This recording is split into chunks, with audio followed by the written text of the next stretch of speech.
Dustin, we are live on our Facebook, YouTube, and Twitch channels with the Erly, and we're happy to have you guys on the show. Thank you so much for having us. Thank you. Hi. Thank you. Now, you guys have a brand new video, which we're going to cue up here, called Jasmine. It's your official music video. And we're going to actually get into that video and show the audience, this example of what you guys sound like and look like. So this is what we're going to do. We'll put you on mute, and then we'll come back and talk about your band and your process and everything like that, kind of like a behind the music episode. But thank you very much. And we're going to get into this right now.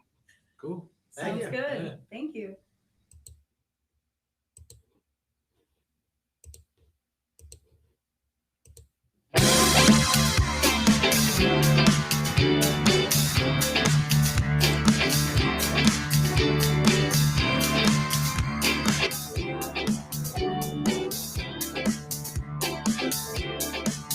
I need to know, I need to see your face. I'm far from home, you're in a different place. We travel along the path I take before you're gone. We'll see what we can make, 'cause I got to find my way. When I'm going through this crazy life and there ain't no better day, the one where I can hold you tight.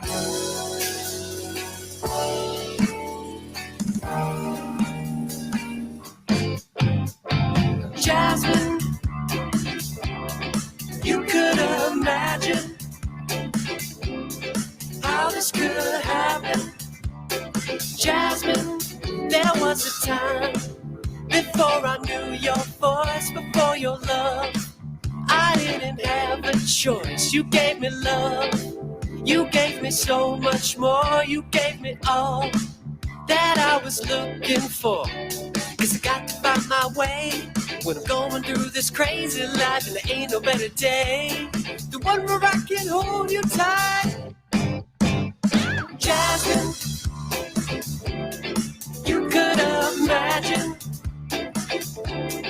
how this could happen. Jasmine, Jasmine, you could imagine how this could happen. Jasmine.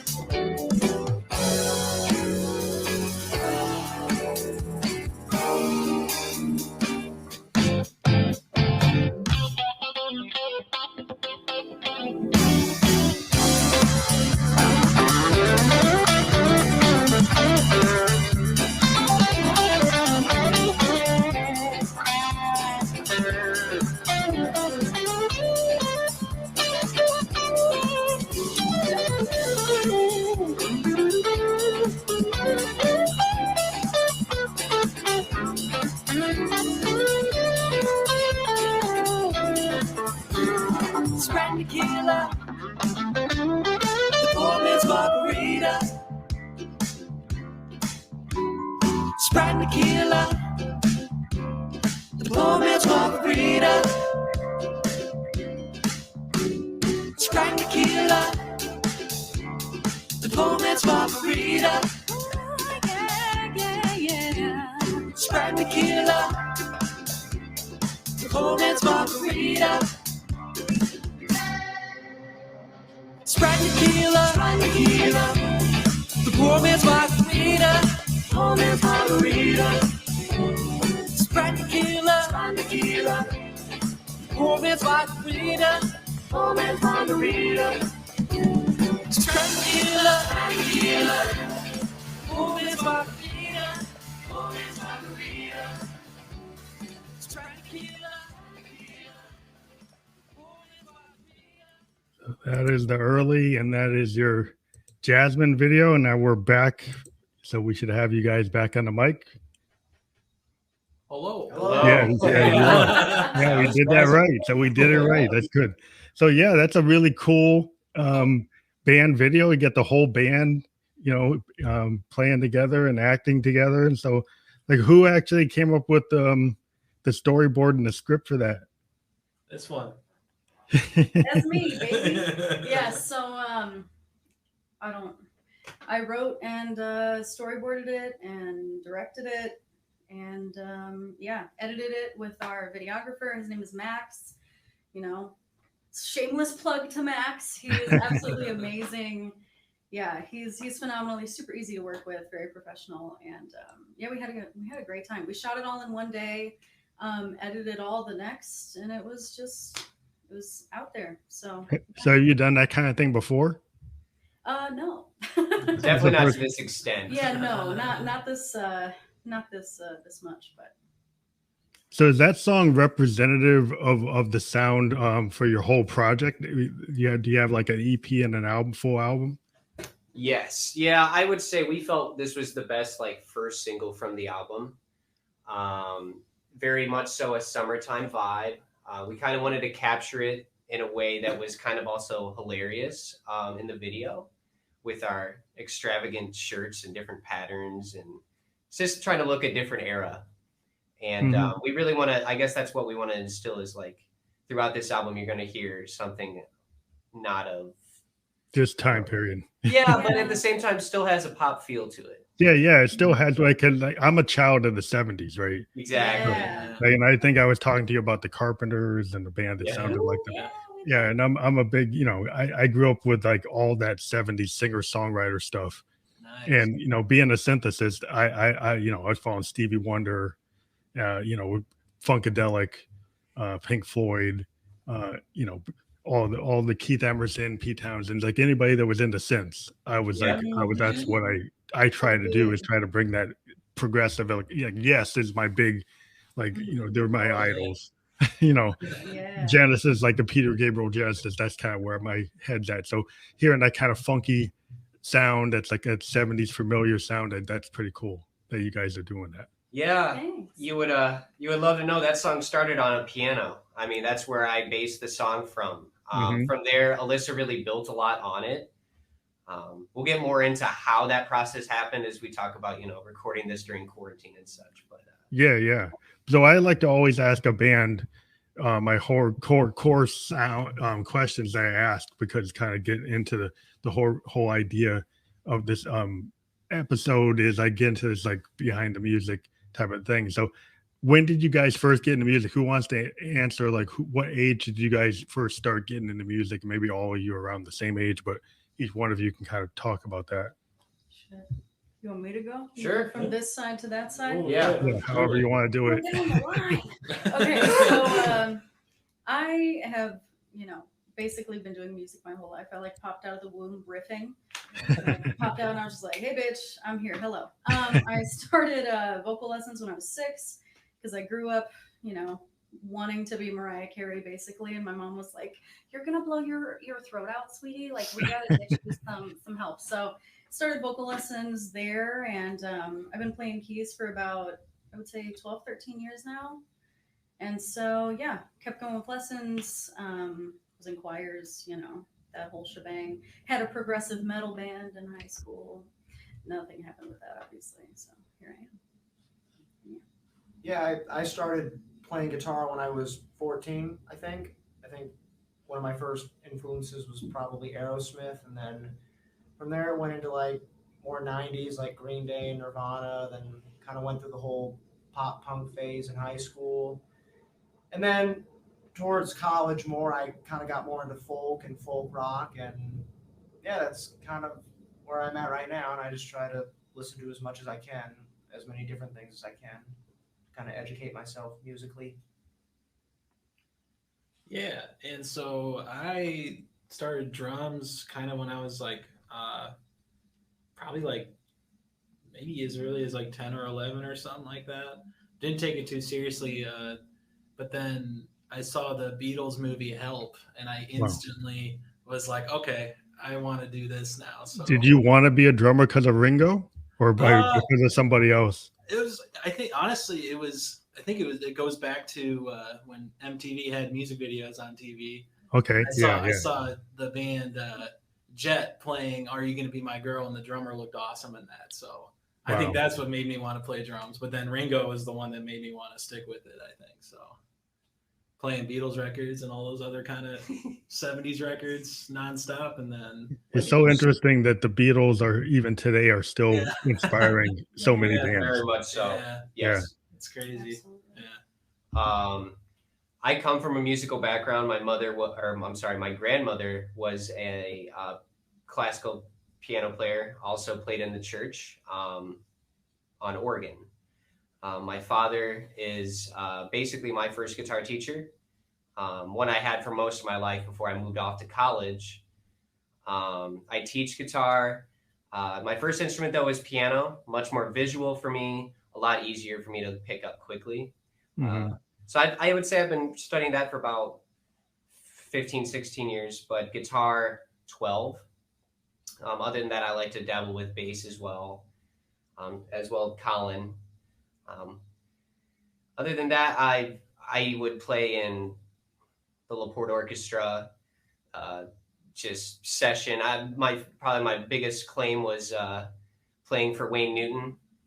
So we all kind of do work outside of the band studio work, and but that's kind of where it got me to this band. I started mainly in the church performing, and having a live setting is just the ideal thing for a musician that wants to really spread out, their talents. So yeah, it's how you learn, yeah. with jamming. I do a lot of jamming with musicians just because, I don't really care if I get paid. I just like to play. Oh, I'm a keyboard player, so I was like, okay, you need a keyboard player, and I like to do my own thing, as you can see, but I will go and fit in and do what you traditionally do. But as a keyboard player, not being the lead, you're kind of part of a group, kind of like a drummer is like always part of a group. Keyboard player is the same thing. So let me get into the next set. Is so you all been working on music. So maybe like the question I get into that's a little bit more than that is like, when did you realize you had a talent for music and then want to write your own music? Because people will go and, become studio musicians or play like in orchestras or do like cover bands. But it's like a singer-songwriter mentality. What makes you want to take your own material and do your own thing? And each one of you can maybe tell that story. I can go first. Yeah. Well, I guess I knew I had talent, if you can call it that, when I was able to play my first song on electric. I think it was Know Your Enemy by Green Day. So I could copy that and play that. And then as I started doing like more Aerosmith and Black Sabbath, I realized that, okay, these songs have a lot of the same chords. And then I can kind of listen to those chords and figure out how they're used in other songs. So I guess that's when I knew I had a knack for it. At least it was something I could pick up. As far as writing music, I guess it was just something I wanted to see, just to see if I could do it. And that wasn't too long after I picked up acoustic first, and then I just kind of I played this same rhythm on the guitar, which now that I look back was just D and G, and then I wrote these lyrics to it. So. It's corny. It's called "Don't You Know That She's the One," which again, that's as cringy as it sounds. But yeah, that's how I knew That's how I knew. Okay, so I'm at least able to write songs. Now the trick is to just try and get good at it. And it's just kind of like, for me, it's like riding a bike. You just keep writing, and eventually you kind of get a knack of how to structure songs and how melodies and chord progressions work, and you just try to link it all up to stuff that sounds good. Fran, I want to hear this. Oh no! Fran, I want to hear this. We all have written songs for this album. I know, Yeah. because I'm sitting here like, oh yeah. I know. Well, I think as a drummer, I think it was once I started playing with other people, and I realized, that's what I want to do all the time, just be playing with other people and it not sucking. Was that hard to? Yeah, actually grooving together and being in a pocket like that I think is when I kind of realized it was kind of working. And was it hard to get your parents to accept you being a drummer? Because I know drummers always have to say, well, my parents have to really have patience with me. Well, that's the funny thing. Like my parents were like the best, I think, because they were just like, even like, they didn't care. They were just like, yeah, keep hitting the drums. So Yeah, know, because some parents is like, I had, my brother was a guitar player and I'm a keyboard player, but every time we brought the drummer over, I could see my mom and dad frowning. Yeah. And they're like, it was bad enough for you guys playing the keyboard and the guitar, and now this drummer's coming in. Yeah. Make things 1,000 times Yeah, louder. they think we'd be a limitation. You guys can only do 4 hours, and that's it. You know, that's it. That's it. Once You know, the sun goes down, you guys are done. you guys are done. 9 o'clock, you're done. You're done. Yep. There's a cutoff time for You're it. cutting it off. Curfew. I don't care. You can go if you want to. I guess what were you saying though? How did you get to the writing process? You know? Oh, yeah, well, I don't know. I always liked writing. I mean, especially like I was saying, I was really into the Beatles, so Lennon and McCartney, that's a powerhouse. But I think Lennon McCartney leads to Dylan, and that leads to others like Croce and Jackson Brown and all those people. So I think just listening to them a lot, and then like within the past couple of years, and getting really into John Prine and all that kind of stuff. So I think just listening to that all the time just makes you want to write your own stuff, So That's interesting. So I think honestly that's the songwriting thing, or like Taylor Goldsmith and stuff like that. Just kind of wanting to find your own voice and that kind of stuff. So when you mentioned Dylan, I think when I was a kid, that kind of got me really into it was listening to the Basement tapes for the first time. Oh, yeah. I listened to like Dylan in the band, right? And then I had a buddy that actually had the bootleg of the original Basement tapes that weren't cleaned up. Wow. Right? And then that's what I like. Yeah. Like, I like the actual ones that weren't cleaned up by Robbie. Yeah. And I like these raw Basement tapes were like, that's got this kind of Americana punk aesthetic. It's got this like folk thing with like rock thing. And I'm like, and it's got this like Dylan's crazy ability to write these songs kind of off the cuff out of the ether. Yeah. They're so developed. I'm like, man, he's just kind of tossing them out. And I'm like, wow. I think that gives you something to try to reach for. Yeah, exactly. Absolutely. Exactly. I remember watching Dylan, not in person, but you can find it on YouTube when he does Mr. Tambourine Man at the Newport Folk Festival. Oh yeah. And I just, there was something about that. You have the guitar, which is the rhythm, then you got lyrics, and then you've got the harmonica, which can do some kind of lead melody. And I just remember thinking, okay, so that's the minimum stuff of what you need to make a song. And then with a band, you build off of that. So that's kind of etched into my brain when it comes to writing songs. I kind of need those three things in order for it to work. Who wants to go next? I don't think I ever really wrote lyrics to my first song until I was in college, and it was after I was studying aural skills. I always found it quite much to be a challenge to play some of the stuff I would do, because I was so advanced with guitar by the time I wanted to start singing. It was like, okay, if I want to play over or sing over something hard, it might as well be something I'm comfortable with doing, First song I wrote, the band picked up, and that's how I joined this band. It was called Tread Around, and I always focus hard on the chorus section. As long as I got a good hook, I can build off of that.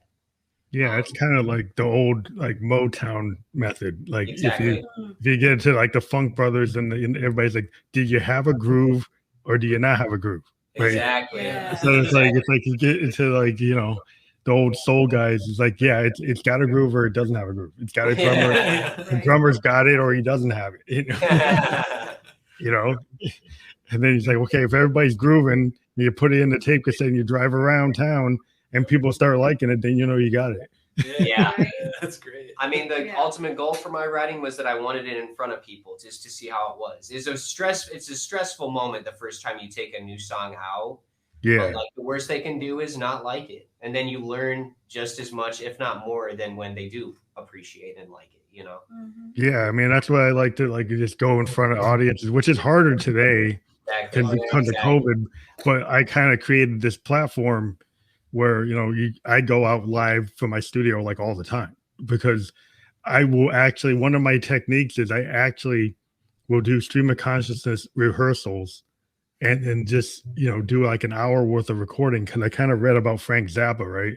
And Zappa used to go out and just bring his reel to reels and tape everything he did. Yeah. And then he would go back and listen to it and then grab pieces from different projects and then put songs together. And I said, well, that's a good way of doing it.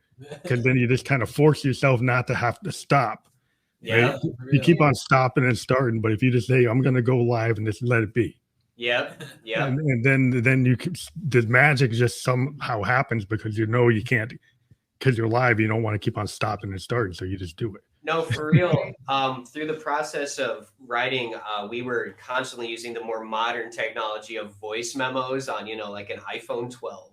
Yeah. But we would listen back, and there's things that we'll recreate on the stuff we want to record, and it's almost like we're leaning on what we wished we could pull off every time that first time we recorded something. It's so weird how it happens so naturally that it's almost like you want to recreate that after the fact. But some people even use the original voice memo if they can't recreate it. Yeah. Because sometimes it's like you get to the studio. One thing I found as a recording producer is sometimes if I do something with work with another artist, right? Yeah. We do something 20 times. If we go back to the first 3 times, usually the first 3 times is better than the last 4. 100%. Yeah. And I tend to be the kind of guys I'm going to go with the second or third or even first take. Yeah. Because I think that what happens is the artist tends to start rewriting and taking the honesty out, and then I'll challenge them and say, you were really honest with the first version, and now you're backing away from it. Exactly. And I'm like, just I rather deliberate. go with the first intention. Exactly, the initial intention. No, that's a great segue to Alyssa. Probably out of anybody recording this album, she probably took the most takes on some of the most difficult parts vocally. Yeah, I tend to try and challenge myself vocally because I have been singing for so long. It's not that it gets boring or anything, but it's just that I like to keep pushing myself so that I can learn more and then, be better because of that, right? So on this album, there were a couple vocal lines which I don't know. I'm very particular. So there's a way that I hear it in my head, and I want it to be just like that. And I know that I can do it, but I'm I go into the studio ready to do that. And if it's even just a little smidgen, I'm let me do it again, And so during one of our songs, Echoes, there's this very high belt I have to do. It's an F-sharp 5, and I got to hold it for a measure, right? But leading up to that, there's about a minute of build up. And I think I worked on it probably how long? Maybe 2 hours? Maybe 2.5 hours? I think I took a nap during it. Yeah, he did. Trev somehow napped on the couch while I was belting. It was perfect timing, full chest. And he was just I'm okay, bitch, go off, But so our producer had me just doing it a bunch of times. I think I did it 13 or 14 times. And then he was okay, I'm going to go ahead and pick the best one. And I was I want to hear them all. And I'm going to sit with you. Wasn't it one of the first 3 takes? It was the first the one. First take. The first take that I did. I was That's what happens. Now I got to be on vocal rest for a week. And I didn't even have to do it. Why am I like this? Well, you never know. I think Hendrix was famous for that. I have all these Hendrix outtakes, right? Sure. Yeah. Multiple versions of, Voodoo Child, and there's so many great solos, and which one do you pick, right? Exactly. And I'm listening to all the demos, and it's weird. The one he picked is he's so iconic. It's okay, how could you ever pick anything else? But there were other ones that were just as good, and it's a choice. And he's he had, and the thing is, his producers and stuff used to tell him he was so good that you could just pick any of them. And then you'd have to go back and say, well, this one had something about it. Yeah. And then they would kind of make the choice. But it's interesting that with live bands, with a band that's actually playing instruments, compared to a lot of people today that are totally on the grid. Yeah. I'm kind of when they get into that, we'll get into the kind of recording technology, but sure. One of the things I used to use DAWs, and then I'm into analog and modular stuff, and so I stopped using DAWs because I like just capturing my analog the way it is. Yeah. And so I started just going into raw hardware recording, and I know that a lot of people, the way you're making it harder on yourself, is well, I kind of want it to sound the way I'm going to play it. Yeah. I always call it more human. Yeah. more So I human. can actually learn the song. So when I get out there, I actually know the song. Yeah. Right. No. I didn't just cut and paste it around the grid, and now I have to go and relearn it because I don't really know what I did anymore. Right. But yeah, it's just interesting how, I mean, the technology is really cool. And like if you're in different genres like EDM and hip hop, Yep. it's like it's necessary for those guys to do it that way, and they maybe aren't like instrument musicians, Yeah. more production type musicians. There's nothing wrong with them. They're guys like from De La Soul and Public Enemy. They did amazing stuff. Yes. And even today, you have guys, like Earl Sweatshirt and the Tyler Creator. They do some really cool things. Oh, I love Earl Sweatshirt. Yeah, If I could shout out there's some really. Yeah. So I mean, everybody has different techniques. You just make a choice of what you want to do, and maybe you have a hybrid. Yeah. Yeah. A little bit of both. That seems to be where we're sitting right now. It's like a happy medium where live instruments are accepted, but also like it's welcome to have electronics that kind of either embellish it or just keep it like modern, I guess. Modern. Well, if you want to introduce a big like orchestra and add strings and add all these backing tracks and add things that actually really sound like horns. Yeah, but the only problem I think with some bands is if they get those backing tracks too intense. Yep. And when they go to play, they're kind of trapped by their backing tracks. Yeah. Right. Yeah. You don't want to be buried. You don't want to be so trapped by your backing tracks that you only can play your song as you recorded it, and then it takes all the fun out of it. Exactly. Because I'm kind of a guy that I used to go see the Dead and Funkadelic and the Allman Brothers, and I like the fact I could go see them 3 days in a row, and they would play Melissa a little bit different every day. I don't doubt that. And it wasn't the same because Greg just felt like doing something different on a Hammond B3, and he'd do it different. Or he'd add a set of lyrics that weren't there the night before. And I'm like, and Dylan was famous for that. I mean, there's multiple versions of Idiot Wind. There's multiple versions of Tangled Up in Blue. And I actually saw Dylan one time in the 70s, and I saw him 2 nights in a row, and he ran 2 versions of Tangled Up in Blue with different characters. Wow. The songs have different characters. They have different sets of lyrics. Wow. And one night he did one version, and another night he did the other version. And I'm like, I think that was fun for him as a writer, because he's like, I'm going to see how people react to this one. Yeah. Compared to the one I did on the record. But that's one thing I think is cool, like that when you kind of get outside of the DAW, you kind of let yourself go, and you say, well, I'm going to take this song and I'm going to interpret it based on how I feel tonight. Absolutely. Yeah. Alyssa joining the band, we had a bass player that eventually departed. We wanted to basically relearn some of our old tunes, and it's kind of become that thing where like, okay, how are we feeling tonight? Do we want to do this one soft? Do we want to do this one more up? And like, it is nice to set different tones in a live setting that like, it'd be great to record each and every one of those, but like the experience live is what we're going for, Yeah, I think that's the great thing about like a band with people who are playing, instruments. that you have the ability to kind of read the crowd or read yourself. Exactly. So if you get into a situation where you're like in tune with your audience, right? Yeah. And then you're feeling like a certain way, then you're going to carry off a different performance that, like it's worth actually trying to tape yourself to see like what you do, because it's like, you never know how you're going to perform. Because I mean, I always talk about Hendrix, but I have all these live Hendrix shows, and depending on how he felt, like, and I have like the biography of Hendrix, right?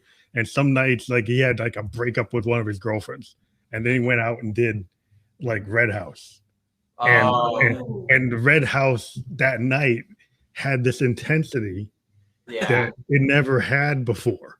And then you wonder why. It's like, boy, he just broke up with his girlfriend. It's like, so like you kind of feel that. It's like he was able to put that into the song, and that's kind of, I think every musician puts their heart or what they're feeling, but it's just cool to, know the history behind certain things. But I just think when you're locked in, you can't do it as much. Exactly. Yeah. No, for real. Yeah, because like I think like sometimes we'll just be playing a tune And then Trevor would just be like, I think I'm going to try this. And we're like, okay, we'll follow you. Yeah. We're going to take it this direction, you know? Mhm. Yeah, it's cool when you can feel you have such a unit that if somebody goes off, it's kind of like in jazz. Like if you listen to jazz, you listen to Coltrane or Sun Ra or Mingus, and they go off, right? Yeah. And then they come back, and one of the drummer decides to do something a little bit different on the break, and then the saxophone player is like, oh, okay, I'm gonna riff something, and he just pulls something like out of a show tune, and then pulls that line in just because he felt like doing it, and then everybody kind of runs with it, and then you're like, okay. I would say that makes almost like as equal fun for the band as it is the audience. Is when at some point in the show you're like, I'm gonna start having a conversation with one of the members of the band, like. Yeah. Like say someone takes a solo, it's fun to like sneak in parts. I would say that's something even like Chick Corea would do, where you would hear someone solo and he would perfectly either end their line for them on piano, or he'd say something. It would be like a call and response. Yeah, Basically. no, the call and response is awesome. Yeah. That's like a very traditional thing. Like in jazz, you see that a lot of that call and response. Yeah. Or just being able to bring in other tunes. And it's kind of randomly it's like the way people sample today. Jazz bands would say, okay, I'm going to bring this in. Yep. Yeah. And they would just play it and just bring it in. And it's like, okay. And I just think it's like, it's really how they felt. Like, okay, how's that guy feel tonight? He felt like doing that. And he did it, And yeah, so I mean, I think music's got a lot of feel and a lot of emotion, and anything that lets you express that, whether it's high-tech stuff or old school stuff, however you do it, it's just a way to express yourself in the most immediate way to get that connection from what's in your like your muse. I think a lot of musicians, like people are like the question I always ask when you write, like your writing style, do you kind of like do you like really plan out your song, or do you feel your song comes to you from like the muse or the ether? And this is because some people will say their song kind of came to them like a dream, and it's like a lot of it's there, and then other people it's like I had to really work on that. Mm-hmm. Or is it kind of like if every song's different? Well, for me, it's I guess it depends, but for me, it's inspiration versus motivation. If something inspires me to write a song, then it's okay, let's record this on a phone or get it down so I can at least remember it, and then I just kind of build off it from there. And as far as with the band, if I write a song, I think, okay, this might be good for the band. I try to make sure I have the gist of the song down before I bring it to the band, because I don't like bringing half of an idea. But if I have the foundation of a song, I can bring that to the band, and then everyone can add their little flavor and maybe change this up or change that up, and that turns into songs you hear from us. Yeah. Gosh, it's like I said, with starting with choruses and writing in general. I would say, in a sense, where we've played the song so many times, we start to mess with it differently. But like probably in the infancy of most tunes, we kind of, when we figure it out, we kind of almost want to go for the natural based off of something. That's on my side. If I write something like, okay, I'll write the chorus part, let's do a verse separate, almost like, so it stands out that they're different, in some way. Fran's always like, do I just push it straight? Do I push a swing at some points? But like the way we as a band can flow with him helps really change the mood, or subtracting parts of instruments or something. I think it's always about, at the end of the day, what is the audience willing to listen to, and how long can they bear it? So that's what kind of like the challenges are always there. Is this interesting enough? Or is this too much, at this time? Because I always find like I was always interested in like the history of bands, right? So I'm looking at like the Who, and like the Who, like Pete Townsend would pretty much write everything. Yep. Come with a demo that was pretty much the whole song. But like Keith Moon, he can't play like Keith Moon. He can't play like Entwistle. No. Right? And he can't really sing like Daltrey. So what would happen is those guys would bring their capabilities, and they have this intention of what Pete had his intention. Yeah. But then they kind of make the song, they service the song with their skill set.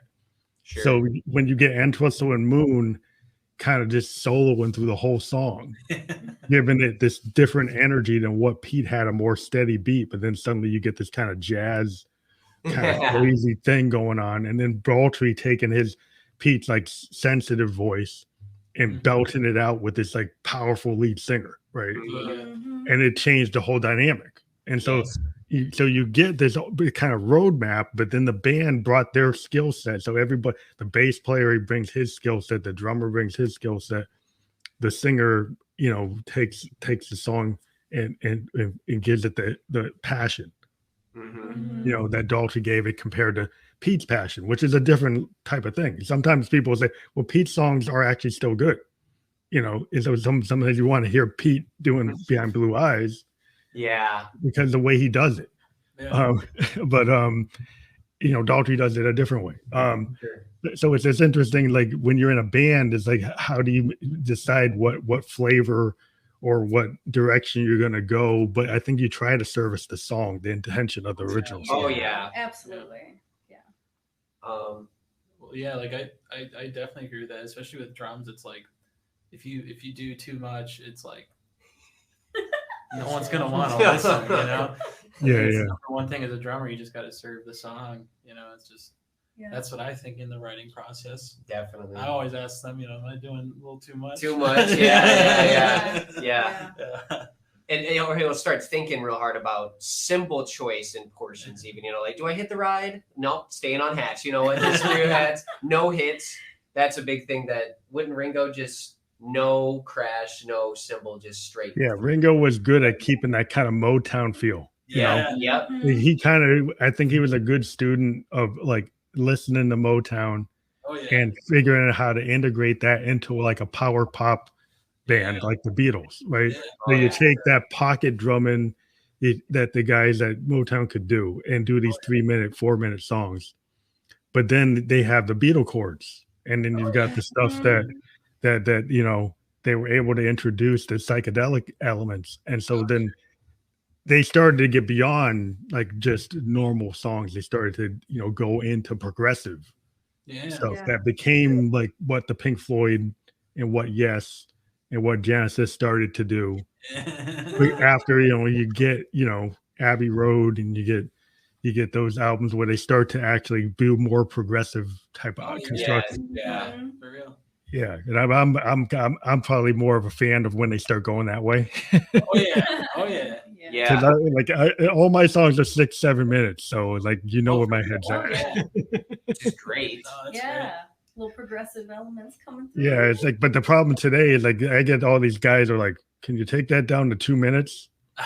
I'm like, it's 7 minutes. That's what it is. Hell no. I'm not gonna take the whole song. Yeah, but every time I try to distribute it with somebody, they take my stuff and they cut it down to like 2 minutes. And I'm like, Wow. You guys didn't really listen to it, did you? For real, yeah. I think I remember seeing that they wanted to do that to Hotel California. They were like, yeah. I mean, they wanted to do that to the Queen. Yeah.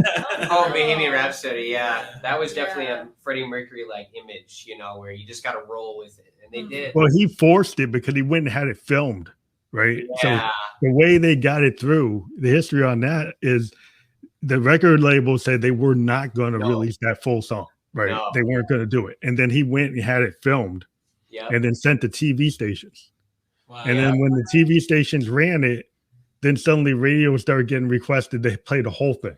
Oh, yeah. So they kind of went around it. It's kind of like what happened with MTV, because MTV got stuff like that to happen. Because like once you do a video and it goes over 3 minutes, you know, and you do these longer form things, then people are like, oh, I want to see that. I want to hear it. And then, but the radio is always going to try to knock it down to like under 3 minutes, just because that's what they want to do. Right. But it's like, as an artist, what's your intention? Like, this is the age of the Spotify playlist. This is the age of people not listening to a vinyl album all the way through, unless you're an audiophile like me. But sure. But So like, is there a pressure to just put out singles, but you guys are doing an album? So there's a lot of artists that all they do is like singles, and maybe they do an EP. But that seems like because the way the market is, they want to put you into these playlists, and you gotta, that's the game. So what are your feelings about that? How do you manage like what you guys want to do with that kind of world?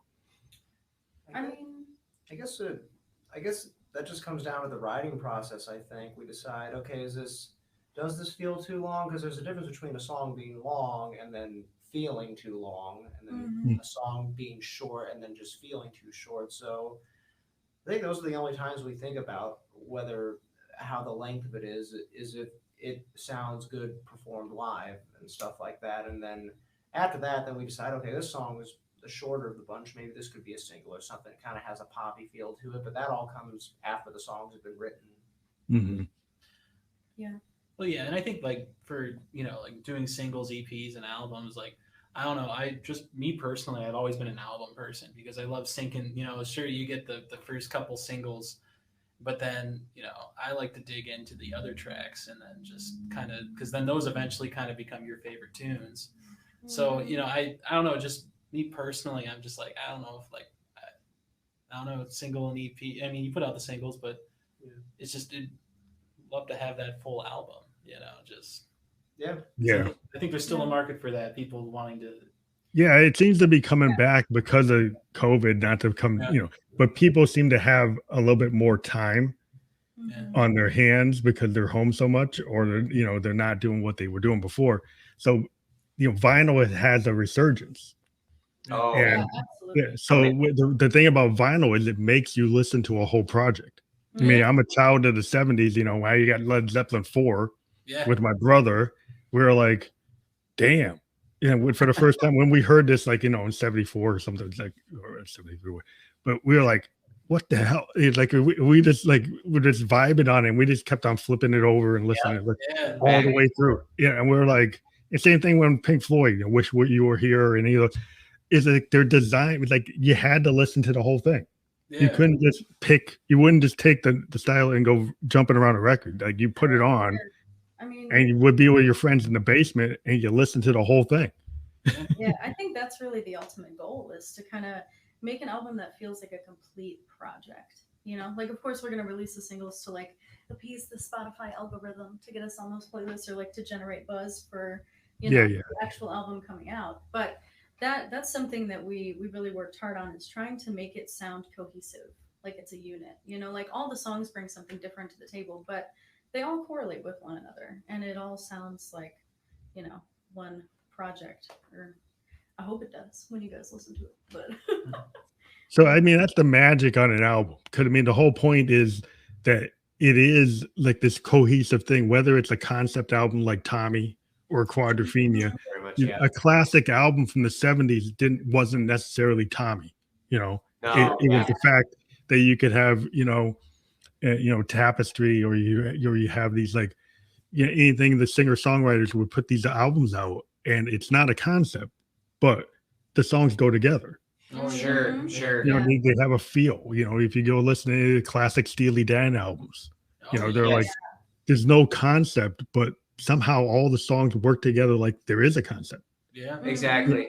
And so they have a feel, like they go together, like, Aja, everything feels like it goes together, but they're unique stories, but they all fit in that single, platform where they put together as a record.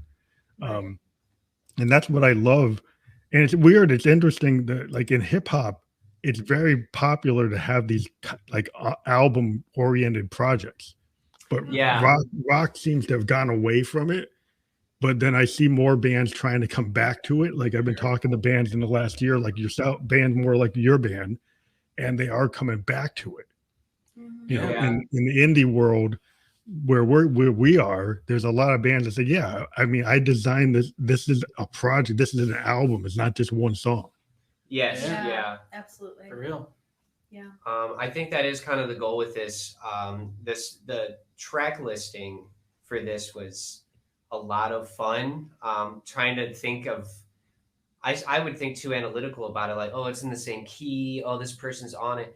But at the end of it, it's like, yes, they're all very much so different, but they go together very well. And when you listen entirely through, this being pressed on vinyls, something, you know, in the future, Mhm. is the goal of the audience to listen to the entire thing. Yeah. Because just because we do want to push quite a few singles for this album, the ones that are going to be on it, we feel it's like the ultimate arrival to be to the album. Plus, when you play, like a lot of times when a band goes on tour, they play the album. Yeah, just Yeah. as Yeah. You know, because like if every tour kind of represents an album. At least from my mom, I'm like a child of the '70s, so I go see, you know, the Allman Brothers is like they're playing like one of their albums, you know, and they're Mhm. playing it all the way through, like Eat a Peach. They're gonna play the whole Yeah. thing through. And you know, or I go see the band, and they're playing, you know, one of their albums all the way through. Oh, You yeah. know, with Dylan, you know, and I'm like, that was like, okay, that's what I want. You know, they get that feel. You know, you get this like, okay, they're on stage. Like even Bowie would come out with his concept, right? So he would go on stage and he's like Aladdin Sane, or he's like Ziggy, or he's like a Thin White Duke, and so he's going to be that guy for that whole show, and he's going to be in that vibe. Yeah. You know, and then Freddie Mercury he'd do the same thing. You know, he'd be have this vibe for the record. He'd change his look for the record. Sure. Mhm. On stage, he would be that guy for that record. Sure. Oh yeah. You know. So is that something about like when you guys go? Are you interested in like how you look to the audience, or you're more into like we're just going to play the music? I would say, yeah, we put ourselves together pretty well. We make sure we try to capture a vibe, right? Especially with the artwork. I think. Exactly. Yes. Oh, yeah. We had to dress up for that, but you know that did. Alyssa kind of helped me with that. Something as simple as a jean jacket, just kind of makes all the difference. I lent him my distressed jean jacket. He looked Yeah, we fine. try to. You got to always create the look for the band. You know, you think about it, every band's got to have kind of a look. Yeah, That's why you need a girl. I got you. I'm the stylist. Yeah, you got the idea. You're the art director, so you know where you want to go. Yeah, and I looked at myself in the mirror. I was like, wow, I've never looked like this before. I was like, but he loved it. Yeah, he loves it. Absolutely. But yeah, I think clothes, or at least a look, does help. At least with a live performance, how you perform, especially like if you are going out as some kind of character or something, or at least you're going for a vibe. I think a look matters because you make a choice ultimately. However, even if you just go out in jeans and a t-shirt, then that's a choice you're making, and you're going for that kind of vibe. So it just depends on the. Yeah, I mean, you're going to look like, are you trying to come out like the Stones did for like Exile on Main Street, or you're trying to do like, you know, this more esoteric thing when they were trying to do like a copy of Sgt. Pepper's? But you know, you never know like which way are they trying to present yourself. And it's just interesting, you know, because I think there's a lot of cool stuff that like these like EDM guys do. They come out like Dead Mouse, and even me, you know, as the ghost, they like I actually come out like trying to be a ghost. Yeah. And you know, I do a lot of weird effect things to try to make myself, you know, fit into that idea. But you know, it's like I said, I'm a child of the '70s, and I'm a big fan of bands that tried to present like a theater, you know, to the idea like, okay, if you're gonna come out and you say you're a ghost, then maybe you should be like a ghost. Play the part. Yeah. Play the part. Yeah, absolutely. So when you guys get into recording in the studio, do you guys like all work in your own like DAWs or own home studios and come together into a bigger studio and put everything together in your own kind of workflow? And maybe talk about like what your workflow process is. It's like home recording, traditional recording, how you put it together, and how that was, you know, done during COVID. Well, yeah. Well, I think the nice or the with the new album because we kind of like doing the whole live feel kind of thing. So luckily, before COVID happened, we were able to get all the basic tracking done as a live band. So cool. drums, 4 days. Yeah, so that's cool. Yeah, That's it's cool. Drums, bass, guitar, bass, guitar, and then some keys. Some overdubs. A little bit of keys. Yeah. I overdubbed most of the keys. But yeah, because- because we wanted to have that natural rhythm section feel. yeah. But I then everything, Yeah, this is one of the probably more puzzle piece together albums. Yeah. What you just heard for Jasmine was recorded in this room on my Logic Pro DAW with a propeller head interface. This condenser mic we're using right now is a microphone. Yeah. And it was great because I could do a lot of takes and I'm comfortable. You know, I didn't have to go somewhere. Mhm. Guitar parts are thrown on from it, but I could redo that for hours if I wanted to get the perfect one. Yeah, you don't have the restrictions of the studios. Like, well, you got like, you're paying for that hour. Exactly. Yeah. Exactly. Paying by the hour, and then they got the recording engineer there saying, "Oh, do it again, do it again." It's more like pressure at that point than getting comfortable with it. Like, oh god, Yeah. I could feel the wallet draining as I'm Yeah. playing. Drain your wallet. Like, does he want me to do it again because he wants the money? Right? Yeah, sheesh. I mean, we're in the studio right now recording some new stuff that's after this album even, but I have a keys solo, a little organ solo, and I'm sweating. I'm like, oh my god, Jesus. Like, whoa! Trev came out and he's hitting the organ like Rotary, Leslie's the rotary. Yeah, yeah. speaker for me. Jeez. But yeah, on album 2, we went into the studio and we had 4 days until quarantine hit.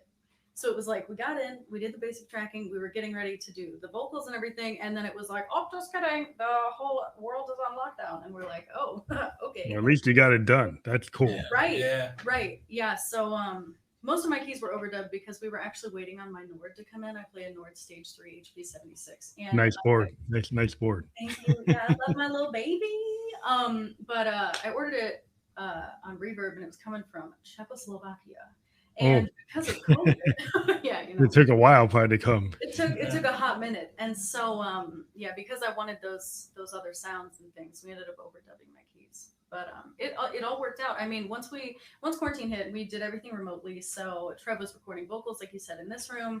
A couple of the songs were recorded in my room. I set up like a little makeshift soundproof, like, Yeah. dampening sound Closet. shit in my closet. No, Closet. literally in the closet. Yeah. Yeah. Like Brockhampton in the closet. Yeah, Brockhampton stuff. Yeah. Yeah. They say like, yeah, go in the closet, put a hood over your. Yeah. Exactly. No, that's real. That's what I was doing. So Well, a lot of people are doing it, and the studios would tell you, "Oh, you can't do it," right? But there's a lot of records that are being done, and they're doing well. yeah, no, you can definitely do it. I I'm- mean, people have proven it over and over again that it's possible. The majority of this album was recorded in Collin's garage with 2 like painter size like A-shaped ladders and a blanket. And we're just singing to our producer who's I think on a computer. Zoom calling or Yeah. Zoom calling in. and Google meeting. Yeah. controlling the DAW from inside that computer from his home. So that was awesome. Every 30 minutes we'd have to refresh so we could gain control of the mouse again. Yeah, he had to keep Yeah. getting control of the mouse in Yeah. sessions. So. It was a trip, man. It was whack. Like I mean, it was an incredible experience. I would do it over again 10 times if I Yeah, had I to. mean, a lot of the things I've been doing, I've been working with bands from all like cross collaboration. I mean, I'm actually I work with bands like Iceland, New Zealand, Nice. Australia, and it's crazy because you got to do a Skype, Yeah. and then they send you a file, and then you go on the Skype and you listen to it, and they say, hey, no, change this, change that, and then go back and like, okay, and then send it back over, and it's like you're doing it through a meeting, but if you've got the vibe, if you like what if you found something that made you want to work with the person, right? Then Yeah. it's like it works because you get passionate about it, and even though you can't be in the same room, you can still get a lot done. Oh Yeah, yeah. for sure. I mean, through quarantine, I was collabing with different artists on Instagram and stuff. Our good friend Julian White, he lives in New York. He and I did some stuff together. Same thing. We'd be on Zoom. I'm like recording it and then sending him the files and things like that. Like the latency is crazy, but it is definitely possible.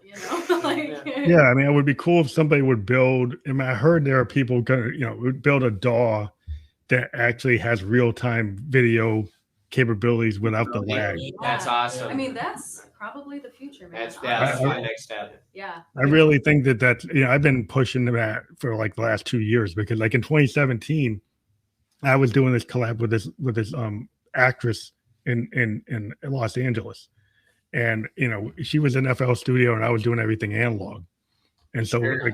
so she would send me her FL Studio stuff, but then she was like, oh, like every time I render my stuff, it's not what I want.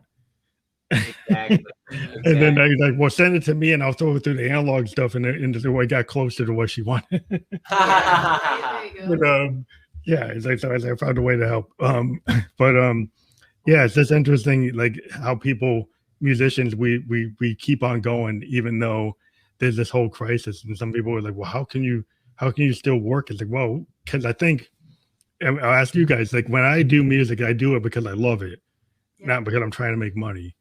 If I ever make money, then that's cool. But a lot of times what I do is like, I just want to get into it. Like I said, I'll show up at a gig and I don't care if I get paid, because I just want to play with a guy. Right? Because I just like to play. So and eventually money comes because I don't worry about it. It just happens. But it just seems like a lot of us do it because we're passionate about what we do. Yeah. Yeah, and I think one of the things with this album is that despite all the obstacles that happened, the main thing is that we all knew how we wanted these songs to sound, and by the time we go in to record, we're pretty well rehearsed, and we're always open to happy accidents that might happen in the recording process, and all that's good. But I think despite whatever obstacles we had to do because of quarantine, we had our goal in mind of how we wanted this record to sound. Yeah. Yeah, I think happy accidents, that's a big thing for me, because I think a lot of times, like I was funny. I was working with this producer in Holland, and he came to me, and like I tell him I don't use the DAW, right? I don't use it, right? So right. So and if you listen to my stuff, I'm kind of like, well, I'm very analog and very experimental. So like coming into it, and he's like, oh, I put your stuff in the DAW, and it's like it's not hitting the BPM. I was like, what? And I'm like, well, you know what? Like I play live. Yeah. So if you play with me, you kind of got to play live too. Yeah. You can't like try to put my stuff on the grid, because my modes and stuff might be a little off. Yeah. Because that's what they are. and if you want to sync in with me, you kind of got to take your bass and play live with it. Yeah. Right. Not put it on the grid, because it might not work. Yeah. And it definitely won't work. But yeah, it's just like so it seems like to me it's like this whole idea, the happy accident, when you're dealing with a computer, it was like, well, that you shouldn't do that because your BPM's off or your key's off. And it's like, well, maybe like if you told Keith Richards that, you would never have Keith Richards. No. Because he's off all the time. I mean, because that's the nature of the way he plays. But that's the brilliance of how he plays. Oh, yeah. It's kind of like this sloppy thing, but not sloppy, but it's not going to track right in the computer. Yeah. It's just not going to do it, because that's not how he plays. He plays more like a jazz guy. Yeah, I know. It's like, because I was thinking there, it's like, if you try putting like the classic band records on the grid, It won't work. it wouldn't work at all. No, like, it won't. the chemistry they had playing together, it pushes and pulls, but it feels great. And if you tried to put Levon on the grid, that'd be It totally wouldn't work. yeah. Because he's like doing the vocals and doing the drum, and he found a way to fit it in, but it's not going to be exactly on the beat. It's a little off. Yeah. And it's kind of cool that it's off. Yeah. Yeah. Oh yeah. It's the same thing if you go listen to like the Replacements or the Who's to Do, or like Joy Division, and you listen to early Joy Divisions. Like it's a little off, a little happy accidents, because that's the beauty in it. Yeah. That's and anything that kind of tells you that you shouldn't do that, I'm like, oh, I don't know if I like that.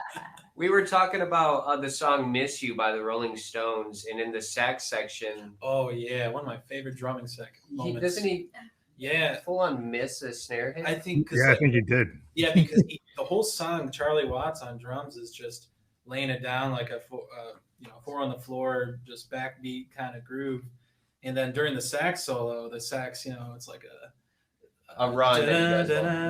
Yeah. Misses the beat on 2, and it just is the greatest thing ever. So good. Such Yeah, some of those mistakes One are. note, and it sounds so good. Yeah, the happy accents actually make the character in a lot of classic 70s and 60s albums. Yep. Like if you go back and listen to the Doors, Oh, you yeah. listen to the Who, you listen to Zepp, you listen to Pink Floyd, you can find them. I mean, I was listening to Todd Rundgren, you know, and he has them. And he actually even documented on one of his records like his errors. Oh wow. And he said, you know, but he left them in because they made the song. You know, he's a big producer. So he's like I left these in because like they actually make the song. Yeah. Because on Hello It's Me, there's a bunch of mistakes. Oh. And there's timing mistakes. There's like cuts that aren't clean. If you really listen, they're like not clean. They're like today people wouldn't accept it. But it's that song's a classic song. You know, and it's got errors in it. So I tell people, it's like, if that song's got errors, then maybe you ought to look at what you're doing. Right. I think it's the same with audio bleed because the real life factor of a band performing, you're gonna get like the bleed of I don't know, like a snare roll or a snare rattle from the sound of like a low bass. But it proves that this stuff wasn't recorded separately. It was really brought together initially with a foundation. Oh yeah, that reminds me because the song that actually didn't make it on the record, we played it, you know, live in the room, and there was a part where the bass note got hit and the snare rattled. You know, you heard the buzz of the snare drum, and then I think Paul was like, "Oh, we'll take that out." I'm like, "No, you got to keep that in, man. You got to keep that there." Makes that happen. Yeah, because it's the character. Like people, like, you know, that's a lot of what it's endearing about certain pieces of music. And we're kind of near the end of the episode because we kind of go off and we talk and talk, but we tend to go like an hour because some of our distributors can't go more than that. But yeah, we just love to have you on again. You said you're working on a second album already? No, that'd be third, but with second totally in our sights right now. We're just trying to push it as much as we can right now. That's cool. Yeah. Like, so anytime you guys want to come on and push the next project, or like we'll push any, you know, a single or a video, we're cool for that. We like to do that. We like to help bands out. And like we said, we're inviting you to the PEG Bedroom Producer Festival version 2 when we get it kicked off either in November or December.